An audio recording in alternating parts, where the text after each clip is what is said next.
Welcome back to the third hour of the lecture for today, and I hope you enjoy. Even though there is some areas I supposed to dig out a little bit more, but because of time, we just have to go by it a little bit faster, and then we can be able to cover up most of the things we have. Now we were talking about form of icons according to the Orthodox, and then we talk about few things that has to do with icons typically egg, tempera, painting um, that people are using or often small. It is history and pattern of religion symbol that associated with uh, way of life. We also talk about uh, the venerations of icon in Orthodox Christianity. Especially, we talk about the iconoclastic controversy in a different uh, uh, uh, timing and by different leaders to the time of Constantinople, where so many things were being fighting.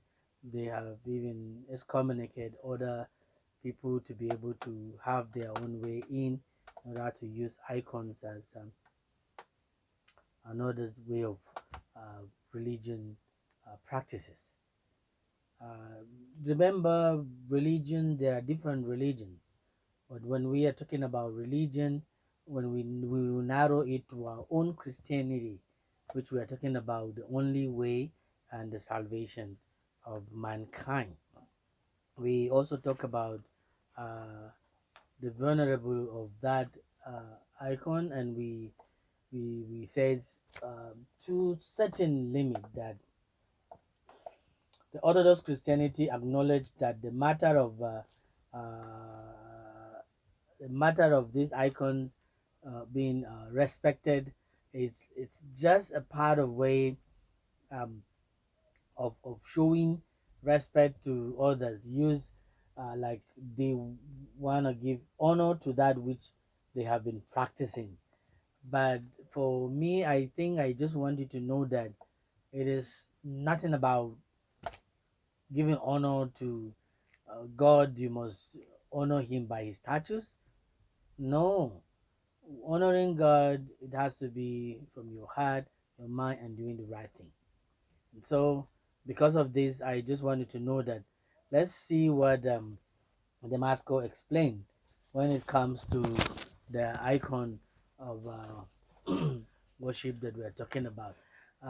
Let's go back to the PowerPoint in order to be able to catch up what we have been talking about. So you can see that where we stop uh, uh, as the greatest or great icon defender, Saint John of Damascus explained. What did he explain? So this is the third hour. What he explained, he said, I do not worship matters. See, that point matters. He do not worship matters. I worship the creator of matters who became matter for my sake, who will to take his abode in matter. Okay, that is the explanation. Who worked out my salvation through matter. Never will I cease honoring the matter which wrought my salvation. I honor it, but not as God. Well, it sounds a little bit crazy and partially um, convincing that the this man is not is telling up his true an identity, that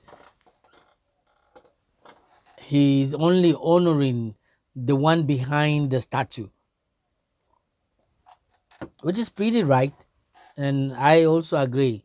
If you are honoring the one behind the statue, not the statue, but the difficulty is how do we know that this is what you are doing? Because most people end up thinking about images, not on the reality. So do not despise matters, for it is not despicable. God has made nothing despicable on the divine image in his book 1:16 to 17. You can find it, but let's see what other things has been said here. That Our Lady of Vladimir the Right is one of the most venerated Orthodox icons.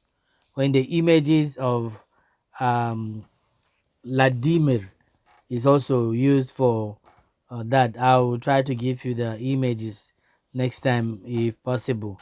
Um, Regarded as the holy uh, protectress of Russia, the icon is displayed in the Tretyakun Galley of Moscow.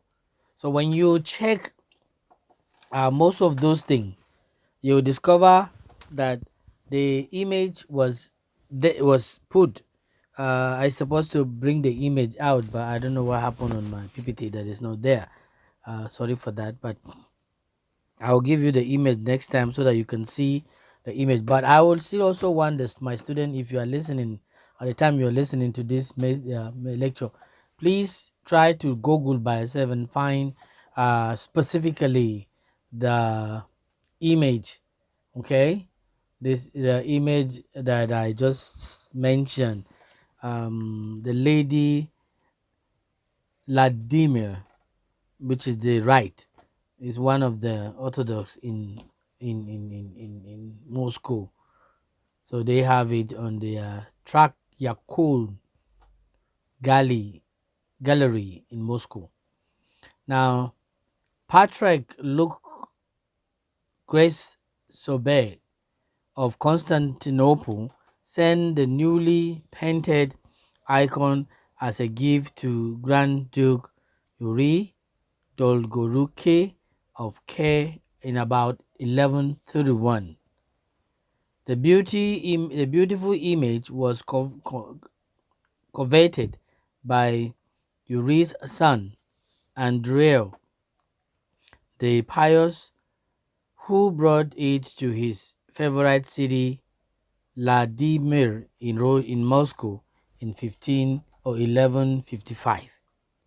When the horses that transported the icon stopped near Vladimir and refused to go further, this was interpreted as a sign that the Blessed Virgin wants to stay in Vladimir. Okay, Vladimir, and that may be why they decided to put their icon of their Catholic church that time, or their worship place that time, in Vladimir, to the house the icon. The Great Assumption Cathedral was built there, followed by other churches dedicated to the Virgin throughout northwest Russia. So you can see, even in Russia also, um, they have that icon as the image of believing the logo taken from the story of the Bible, like part of the Bible story where the the the arm of the cord of arm of the people of Israel, when they were crossing the sea, were doing that wherever it stopped, they have to take a rest there. And so these people felt that it is another way of recognizing the reality of the possibility of the icon, that it's the divine. Okay, that is what it's said. All right. In 1395, during Tamerlane's invasion, the image was taken from Vladimir to the new capital, which is Moscow today. The spot where people and the ruling prince met, the icon is commemorated with the Rentiki monastery. So they built a monastery along that area to be able to remember exactly as a sign of where the icon was able to stay. The statues, whatever, they tried to make use of it as uh, they are symbols of their true religion. Okay. Vasily I of Moscow spent a night crying over the icon, and Tamerlane armies retreated the same day. They retreated the same day.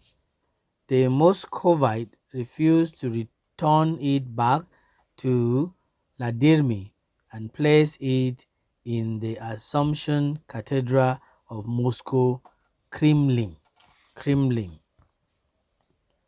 The image was also credited with saving Moscow from Tatar hordes in 1451 and 1480, which is very, very uh, uh, difficult situation for them at that time to be able to see what is happening.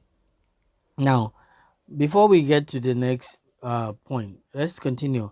One of the most exquisite icon ever painted, Our Lady of Vladimir, like I said, is inborn with the universal feelings of motherly love and anxiety for her child. By the 16th century, the Vladimir Skaya, as a Russian call it, was a thing of legend. It was even rumored that the icon was painted by St. Luke on the Lord's table of the Lord's Supper. The venerated image was used in coronations of Tsar, elections of patriarchs, and other important ceremonies of the state. I'm not good about history, but I thought with this you can see that Moscow, Russia, even Russia also have a kind of religion practice. The religions they practice have symbols that has been honored and dedicated for certain reason. But its most important service was yet to come. In December 1941, as the Germans approached Moscow, Stalin ordered that the icon be taken from a museum and placed in a airplane, and that it be carried around the besieged capital. Several days later, the German army started to retreat. Another important icon in Russia that has been dealt with in this time was Our Lady of Smolensk. Smolensk, with the populations of 2,000 or 200 inhabitants. Smolensk was probably the largest city in the 15th century Lithuania. Smolensk was probably the largest city in the 15th century Lithuania. Three Smolensk regiments proved decisions during the Battle of Grunwald, and then against the Teutonic Knights. It was a severe blow when the city was recaptured by Vasily III of Russia in 1514. So this has become a conflict that could not rest true and stained by the position it should be, but it keep on changing from one icon to another. So that is why it becomes a worship. Idols, the things that you worship has no meaningful, because we keep on changing because each person wanted his own thing to be put there. To commemorate this event, the Star founder, the Novodevichy, convened in Moscow and dedicated it to the holy icon of Our Lady of Smolensk. So this is how it ended to the way of trying to move the the Lady of Ladirmi to also the Lady of Smolensk. So these two have made so much impact in Russia, in Moscow, where they have become idols. They have become things that they honor and see as if they are the reality of what they have. With this now, I have given you more about different kind of saying and dealings about this. Let's talk about the next thing that is before this, after this one, is important elements of religion. Important element. We should have talked about cultural icon, but since we are dealing with religion, I jump from here to religion so that we can work on the religion perspective and then later come back to the issue of uh, the cultural icon. Remember that even this importance of element or icon, it's far back in our note, page 24 downward, because we jump page 24 to uh, page 50 or something that way to be able to see what we have done. Now, when you talk about elements, it could be the same thing. Elements are really good. It says following the AI Quadar attack on the US on 11th September 2001, often called the 9/11. Study of religion in world politics increased more than sixfold. In the words of Robert Cohen, the event of 9/11 provoked the realizations that world-shaking political movements have so often been fueled by religion favor indeed. So it means that most of the things has been happening by being fueled by religion, by the religions, and that's why we have attacks easily from the religion, because people come and cover in the name of religion, but in between, behind the religion, there is evilness and there is corruption. So forgive me if I said also, when it comes to icon and when it comes to things that shows the or really differentiate between this religion to this religion, are not worth worshiping, because it doesn't make sense. Apart from Christ, who we worship.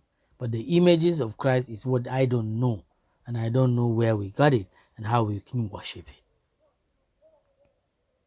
Indeed, whether it is the disruptions of religions led revolution, the work of religious development agency responding to natural disaster, peacemaking effort of religious diplomat, or a myriad of others example, even a glance at global affairs over recent decades seems to support the comment of sociologist Peter Beger that the whole world is as furiously religious as it ever was, and in some places more so than ever. Okay, if you check his book in page 2, you will find that, which is elements of world to religions today by Peter beggar. Now, this is so important for us to understand exactly how it takes and how it should be. But the tendency behind to which we function and trying to worship idols or things that are behind our religion could not give us what we want. Such a view also seems supported by numbers as worldwide more than 8 in 10 people identify with a religious group. May I throw this question to us in our daily life? Are you numbered among the 20 to 80% that are really supporting the idea of religion being um, full support or being foiling some tragedy or things that are not accompanying for our lives? If you permit me, I'll ask my student to do a research about uh, why do people use why do most people use religion to cause problem in the society? So we need to look at that as a point also. So another question is, do you think religious influence on global affairs is a welcome inclusions or a significant problem? Or regardless of where we stand, okay, it appears a closer look at the religious question is in order if we are to establish a fully picture of um, important IR. Okay, so the following four elements of religious may provide a useful introduction to why it should be different when it comes to the issue of religion and elements of religion that we have. Now, permit me to go from what are some of the elements of uh, religion. In religion, there are so many elements of religion, but since we are dealing with Christianity, I want us to. There are four important icons or elements for religion that we can look into and be able to figure out if really worth the religion. Let's talk about number one, which is God. You can use gods because there are so many gods today. And people always try to bring back the same memory that we're serving one God. When the same God we serve give different description or rules or purpose or way of life. Is that the same God? Another God say we kill, another God say don't kill. Now people look at it in another form, but if my God says the only way to go to heaven or to be a true Christian is to kill, then I have a problem with that religion. Okay, so God and forces in the public square. Now, why forces in the public square? That could be also things we see as gods, because in the public square there are different powers that evaded or that are taking control of individual lives, different people, individual personalities, family, and really way of life. Different religion traditions understand the influence of religion upon politics in different ways.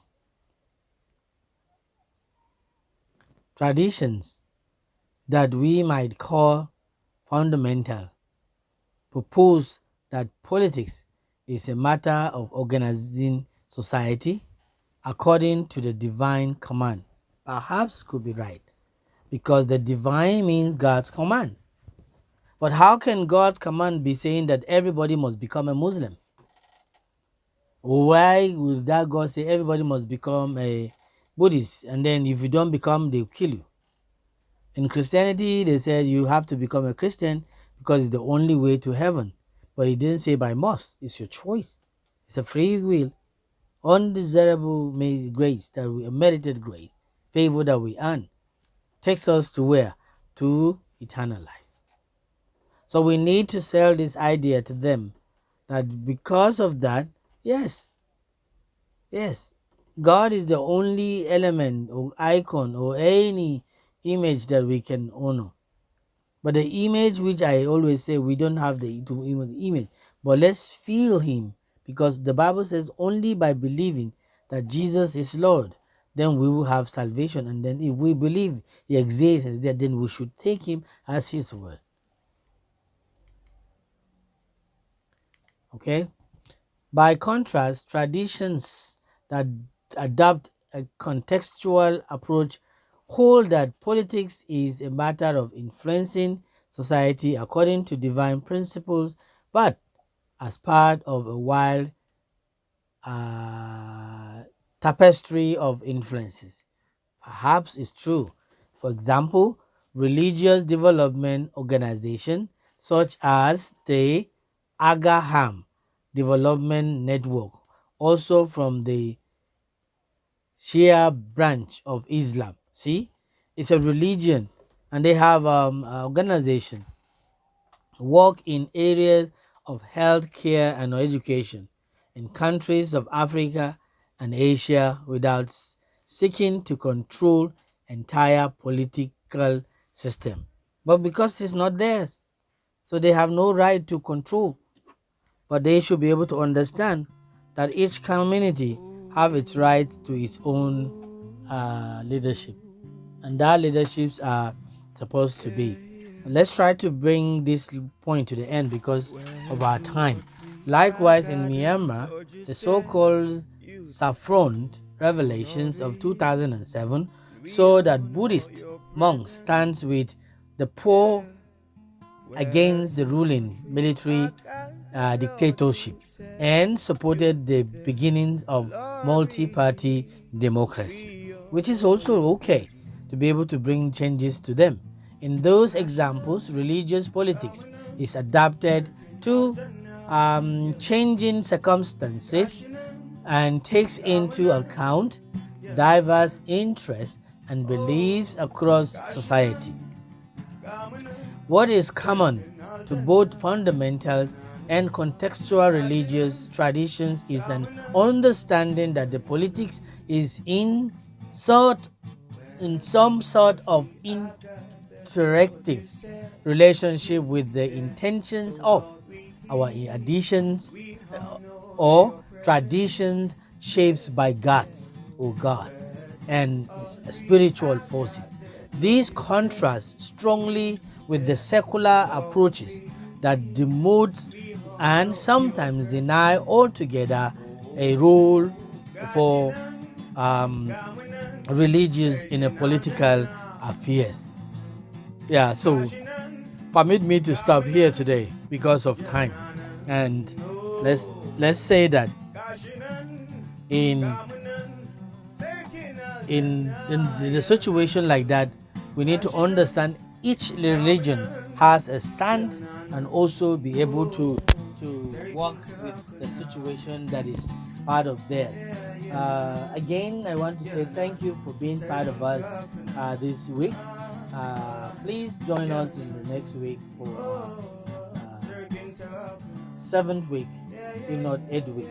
But we will stop here today and continue from there next week by the grace of God, and we will take the point of the elements of religion. We talk about one only, which is the powerful, which is the only one that we can look up to. Will I say to you, thank you and be nice, stay safe, and I'll see you next week again. God bless.